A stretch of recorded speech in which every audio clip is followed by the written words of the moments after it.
Aujourd'hui, mission réparation pour un client qui m'a envoyé cette pièce que je dois reproduire en 3D. Cette pièce est juste une poignée de lave-vaisselle qui doit être reproduite en 3D car les deux petits tétons ici ont été cassés. Il l'a recollé juste pour que je puisse le refaire en 3D.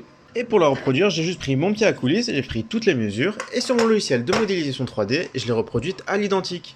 Les mêmes petites encoches et les mêmes petits tétons ici pour se clipser sur le lave-vaisselle. Il me reste plus qu'à préparer l'impression 3D sur mon logiciel, puis de lancer l'impression.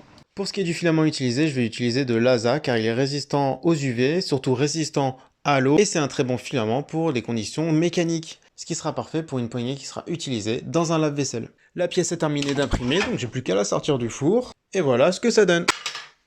Pour comparer la pièce qui est originale, qui est ici bien brillante, avec celle imprimée en 3D, on peut voir qu'elles sont exactement pareilles. J'ai plus qu'à emballer tout ça pour le renvoyer à mon client et il sera très content car il pourra économiser de l'argent avec cette solution.